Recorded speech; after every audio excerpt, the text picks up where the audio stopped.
Hello, everybody, and the sign says it all. Wyatt Ayerst Laboratories on Maple Street, corner of Academy in Rouse's Point, New York. Hometown Cable's been invited for an opening of the new building that's been built just west of the present buildings. Have no idea what's going to happen, how long it'll be, but thank you very much for tuning in, and we expect that this is following the report we had with Franklin Forbes, I believe, and talking about Ayerst. I'm Bob Then.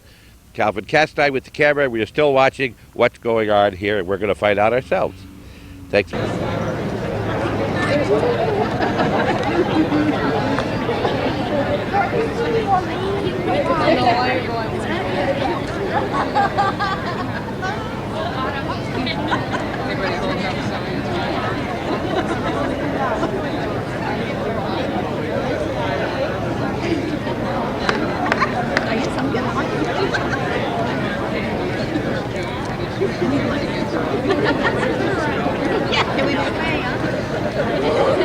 It's going to get a little tight.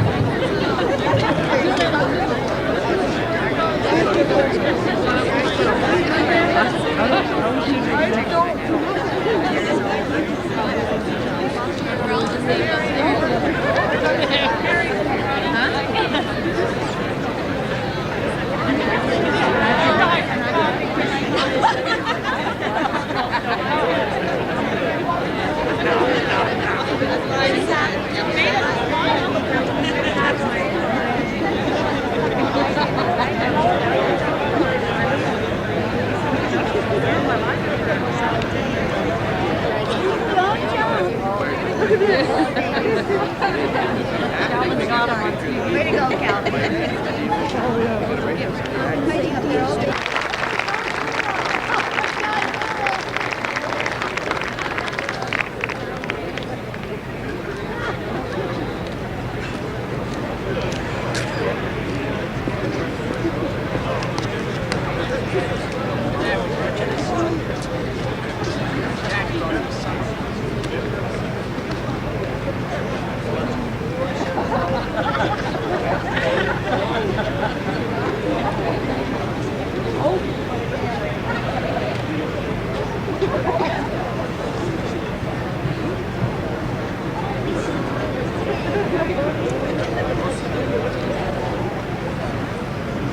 Good afternoon, ladies and gentlemen.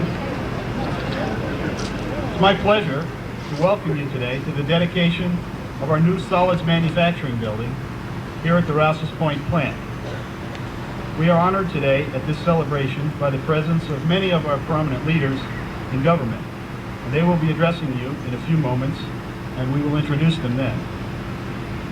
Our new building, which you see directly behind us, will be primarily dedicated to the production of Advil, Anacin, and Dristan. While we have produced some over-the-counter products before in Rouse's Point, it has never been on such a large scale like this. This new building adds 82,000 square feet to the site. In total, Rouse's Point now contains 976,000 square feet of manufacturing space, almost 1 million square feet. And we are truly among one of the largest pharmaceutical plants in the country. We are pleased that the company has shown so much confidence in the employees of Rouse's Point to trust us with the challenge of this new mission. The track record of this plant has been outstanding and has certainly been one of the key reasons that we find our operations still expanding. Ground was broken on July 17th last year, and in only 13 months, the building construction was completed. Everyone involved, both in the company and the many contractors who assisted in this fast-track project, are to be commended for this remarkable achievement. I also want to thank our state and local officials for the roles that they have played in helping to complete this difficult challenge in such a short time. Certainly it would have been more difficult without your support. I would also like to recognize all the employees who are involved in the startup activities for the building. There has been an unprecedented involvement of the operators in all phases of the qualification, the validation, and the training. The knowledge and experience we gain from this approach will certainly enable us to achieve our expectations for quality and service as quickly as we've ever done before. My congratulations to everyone involved in this project, and I'd like to have a round of applause for them. Great job.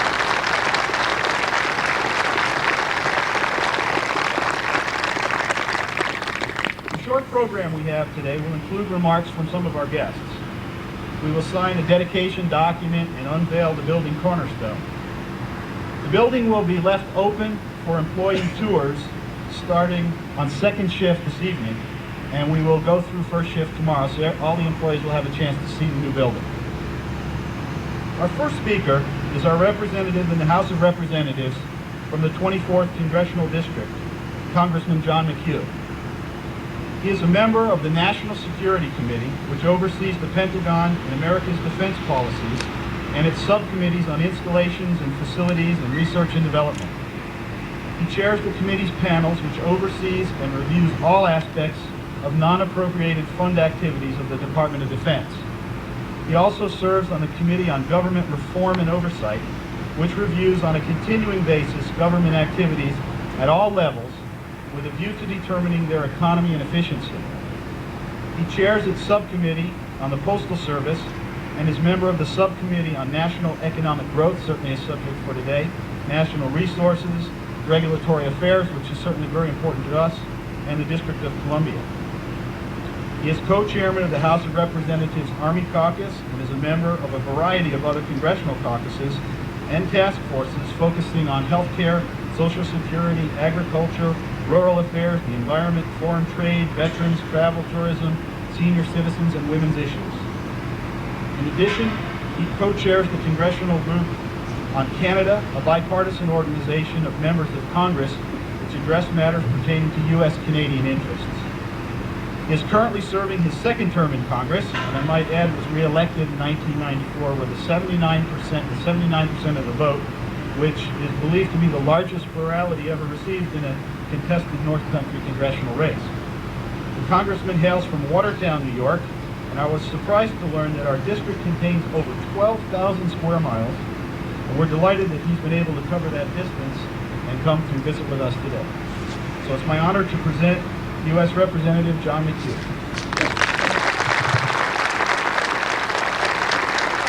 Thank you all very much. I've often said one of the great things about this job, and there's many, is that after all of the work has been done, after all of the effort has been put forward as a politician, you're put in a position of coming here and having absolutely nothing to do with any of the success and stand up before everybody and kind of take credit for it. I appreciate that chance here today. I did say to my staff as I was leaving Washington just yesterday that at least in this particular effort I feel somewhat involved, because I've heard it said time and time again over the past 24 years that I've been involved in government and politics, that I've caused more headaches than anybody can imagine.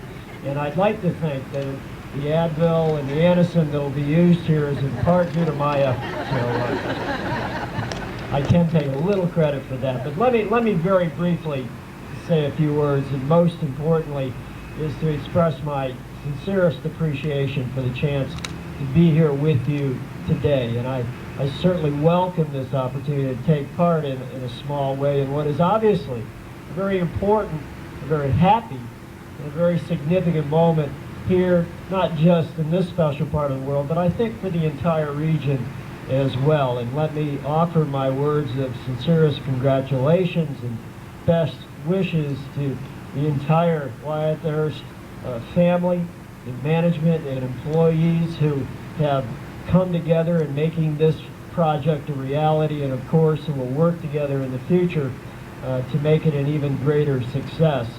I joined with many people here today just a week ago tomorrow in saying goodbye to Plattsburgh Air Force Base. And it goes without saying it was a very poignant moment, a very solemn occasion. And it was described by many as being the last page in what was a glorious chapter for this part of the world. I'd like to think today we're writing some very important first pages in what will be the next chapter, equally as glorious, perhaps even more so for this region. And I think that in making a commitment to this area, to this facility, Wyatt Ayerst has said some very flattering things about you good people. Because frankly, buildings can be located anywhere. Bricks and mortar is pretty portable.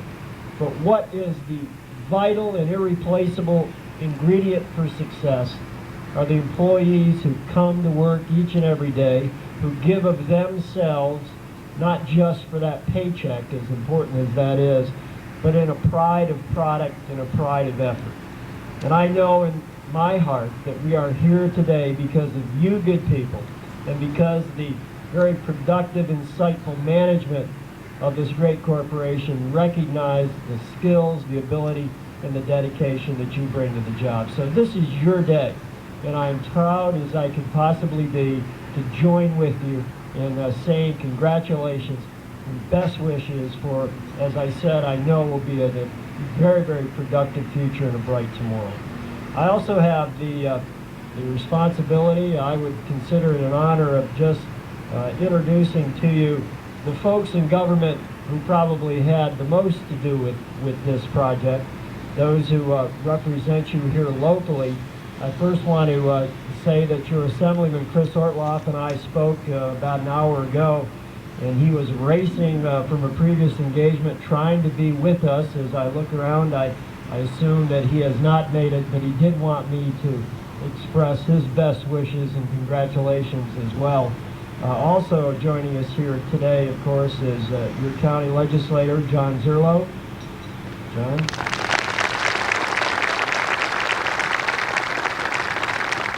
Deputy Mayor from here in Rouse's Point, Cyril Manor. The Town of Champlain Supervisor, Gerald Mayo. And the President has joined us. The real President, the President of the local ICW U95, Jeff Moore.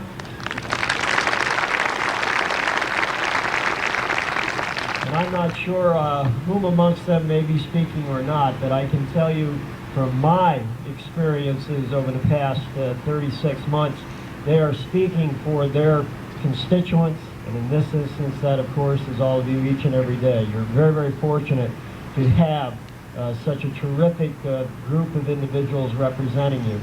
And I don't know if it's my responsibility, it is my honor to introduce a man whom I consider a mentor, if he's not too insulted by that association, a fellow whom I've worked with in various capacities over the years.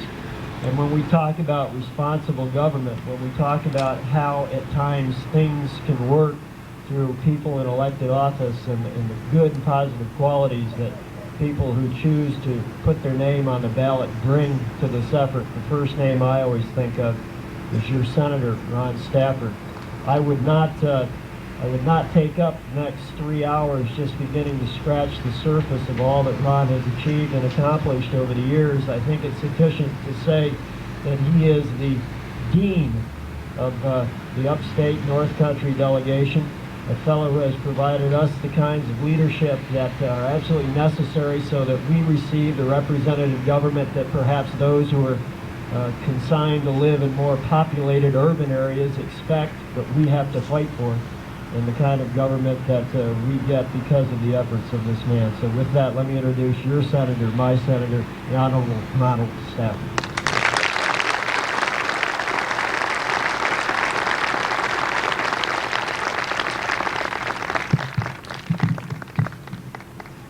Thank you, John, and friends all. It's obviously a pleasure for me to be here and to join with you. You know, when you're at home, sometimes it's a bit more difficult to really express just how you feel. I do have to tell you that my 19-year-old son worked on construction here this summer, and he enjoyed it. He's back in school, but I really enjoyed hearing about the job as it progressed. It was the second week, and he said they sent me in the middle of the morning and told me to get there as fast as I could to the trailer, construction trailer and get a Henway. He said, I was rushing, and he said, one of my friends who kind of takes care of me explained that maybe they were having a bit of fun, so when I got there, I said, I need a Henway. And the fellow at the trailer said, what size? He said, 8. He said, you got it, go ahead, no problem. And on the other hand, it was a great experience for him on a serious side. I want to share with you, and it's not very often that we get to talk to hundreds and hundreds of our own people. Some we've grown up with. I know there are many who will argue that that's really happened to me, but we're working at it, or that we live with. I'm from the northern end of the county also, over in the hills, Benamore and Beekmantown.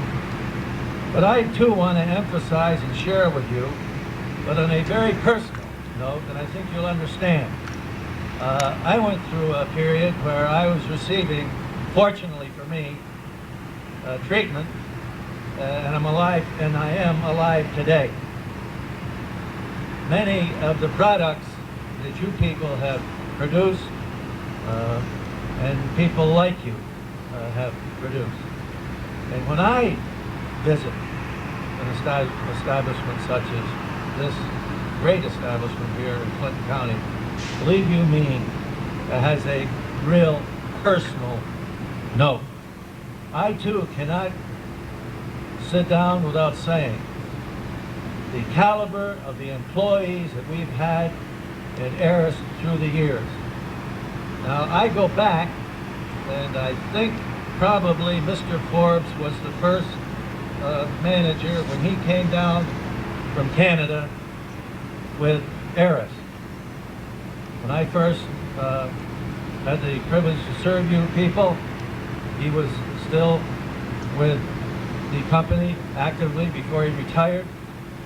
And of course I have seen all of you since then. And it is because of the work that's done here, the caliber of work that's done here, and the personal effort that is put in by you people day in and day out. That's the reason that we have this expansion and that we're fortunate here in our area. There are many other places, and I know we all know that. It's the times we're living in. But you people have succeeded. You've been successful. And fortunately, it makes our area a much better place in which to live. I commend you all. I commend those who are not here today. I know I may see some of them. It happens coincidentally about every 2 years. Sometimes we're standing around here. Sometimes it's colder, but we may see some people then. But again, I do want to emphasize on a serious note, it's the people of this Ayerst community. And I use the old terminology, and I know there are many other words involved now, and we should be using them all. But it is you people who have done this. Congratulations. We're better off. We welcome Bill Brooks to the area. He has had many experiences in New York, Syracuse, Norwich, so he knows New York. And I'll make one final point. And don't sit back and relax, or excuse me, stand there and relax, because the longer you stay in office, I guess, the longer your conclusions. But I also, all people who are serving, and I mean this, all people who are serving in government in this area on the local level, that's all, town, village, all. They also have worked together with the other authorities and the company to make this all happen. It does not happen unless we have people who are farsighted, people who put an effort into their job, and this has happened. And I think we should recognize all who have done this in your local area here in Champlain. Thank you so much, and I look forward to our all continuing to work together. And thank you for everything.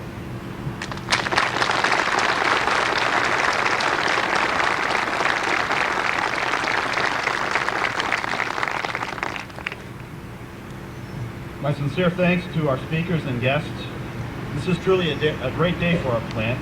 We appreciate your presence with us and your kind words. As the employees know, we've decided to seal a time capsule today with items that have been suggested by the employees to be opened on the 100th anniversary of the plant in the year 2034. The time capsule is right behind me here, the stainless box that's going to go behind the cornerstone. The things that'll be in it, there'll be some pictures from today's occasion, an aerial photo of the site, product samples. We've got a copy of today's Wall Street Journal, tomorrow's Press Republican. I wanted to get the story in. So. And also we have a certificate here that we're going to ask our guests to sign commemorating the day. There's one other item that I'd like to mention because I think it's symbolic of the relationship between our plant and our community. We're going to be sealing in the time capsule a gift of a number of shares of American Home Products common stock. We're going to put that in the name of the United Way of Clinton County, and then we'll turn that stock and the dividends that it accumulates over the years and the value that it goes up over as part of the opening celebration on the anniversary. It's a gift whose future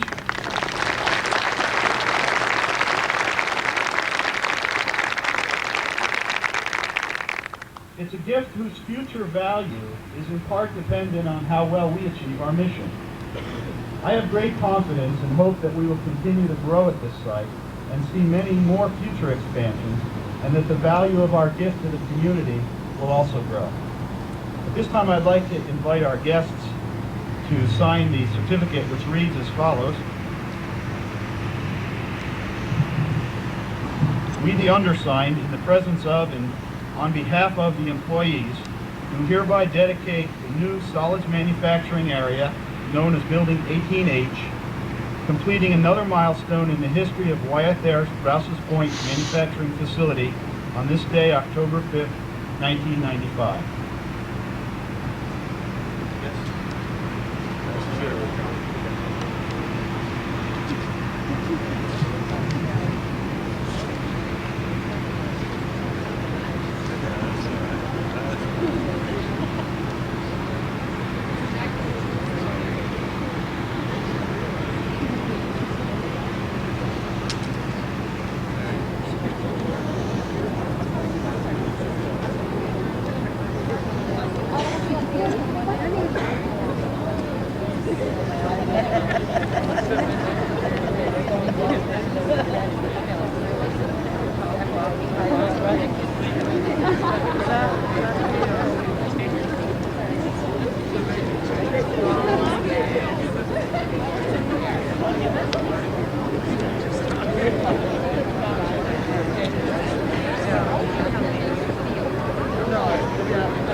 I'm going to try to get a little piece.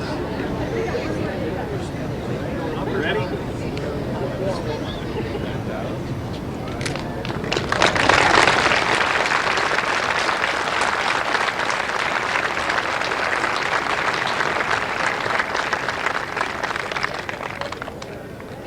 Okay, that concludes the ceremony for today. Thank you very much. And there will be a tour over the next 2 days, starting second shift, and there'll be some cake for celebration also. So thank you very much.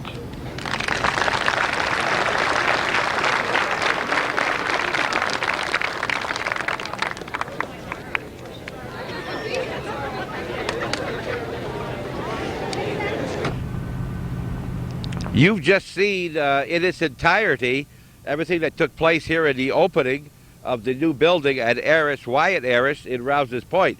Calvin's now going to give you an overall view of what 900,000 square feet is, starting with the water tower on the extreme end, west end of the property, and then coming forward toward Maple Street. The building, the 2 stories over there, the brick and the gray on top, is the new portion.